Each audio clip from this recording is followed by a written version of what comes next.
that's just background stuff. So the weight sets do have some types that they happen in the background, they're always happening, there's nothing that you can do to impact them, and so they just happen, but it's still times that SQL Server is waiting. What I've basically been told is that when SQL Server is waiting for stuff to happen, regardless of whether it's an internal or an external operation or being impacted internally or externally, if SQL Server has to wait, for whatever reason, the weight stat will be collected. And for the ones that we care about, this is really important, but there are some that run in the background that we tend to typically ignore because it's SQL Server waiting to do other things. Now looking at the other DMV, DMOS waiting tasks, this DMV has got a number of other columns, but when we're really digging into it to look at weight stats, we're going to actually trim that down. And what we want to be looking at is about these 5 columns. And so we're going to be looking at the session ID so we can track it down to a specific query. We want to look at how long it's been waiting, because this is an individual wait that's occurring. Where weight stats, the weight stats are all of them that have been occurring. In waiting tasks here, it's just one query and the amount of time that it's been waiting. So it's going to tell you both the wait time and the signal wait time and the wait duration. And then you're going to get the name of the wait. You know, and if we take a look at the one that's even here on the screen, we can see that we've got a wait here for a lock. LCK is for all the locks. Then it's going to give us the blocking session ID. So the other session that's blocking this one and causing that wait to occur.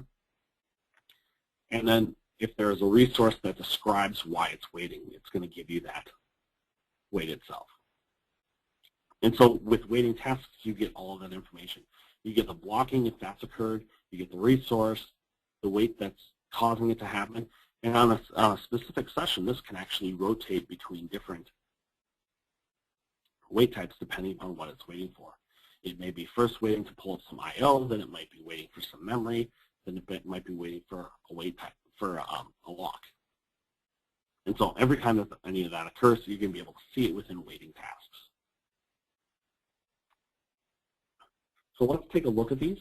Before I jump over, I'm going to check to see if we have any questions that need to be answered.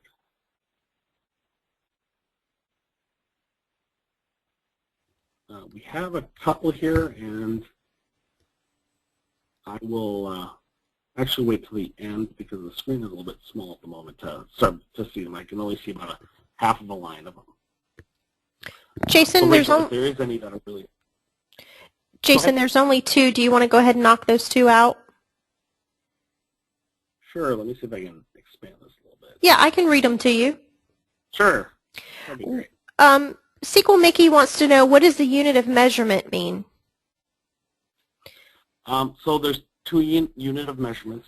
There is just the wait stat count, so how many times it's happened, and then there is the milliseconds that's being counted. And so the wait count, it can actually occur multiple times on a specific query. A really good example of when that happens is if you've got a parallelism wait, and that one turns out to be within the wait stats, the CX packet. And I typically, when I'm running into those, I'll see 50, 60 easily on one query that's running. Sometimes even a couple hundred that are occurring. But it's every time SQL Server has to stop to wait for something to be available and then reschedule that operation. And then on the opposite end, when you're measuring each one of those, it's how much time. And time is just basically a measure of the time that it's taking. Okay, and for the second question? Okay.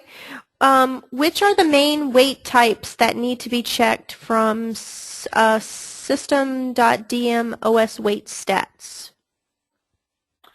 That's a great question because I'm going to have, at the end, we're going to go through about 6 of them that I think are the most important to be paying attention to. So the perfect question is the one that I have a slide for, and I've got like 6 slides for that one. Perfect. Okay, let's move forward. All right. So let's just look at these real quick so you guys can see what it takes to just run these. So I've got this script here that's just going to cause activity to occur on my machine here. The one thing I'm going to show here is there is this BBCC SQL perf. You can use this to clear out the wait stats. I'm going to clear them out because I'm running this on my local machine and I want to make sure that anything that's been running for a while gets killed off. In general, you're not going to want to be doing this in production. It's always going to be better to take what's in the wait stats and then take a snapshot of it. But what I'll do is I'm just going to keep this off just so I can cause some activity to occur here. And then I'll run this script so it'll just query some stuff out of the table I was just running against. And this way I'll end up with some activity here on my machine. So what we're going to look at is first going to OS wait stats. Now in OS wait stats, I am going to ignore a number of waits. And these are ones that happen in the background. They're generally accepted to be waits that we can ignore because it's SQL Server doing SQL Server stuff. You know, this is SQL Server in the back room doing all the things that we just don't want to see happen. This is the cooks in the kitchen. And generally, we don't want to look at these. So we'll pull those out, and we'll just order the wait stats by wait time. And wait time milliseconds is often the way that we're going to want to be looking at these. So if we take a look here, the waits that we're having happen on the machine right now is we're having a lock. Now we know that this lock is taking a while, but it's taking a while and there's only one. Now if I was to hazard a guess, I would tie this to the query that I showed, that second query that I just started. Because it's probably sitting there not able to do anything. Because it's running against the first query that I ran, the table that was being created there.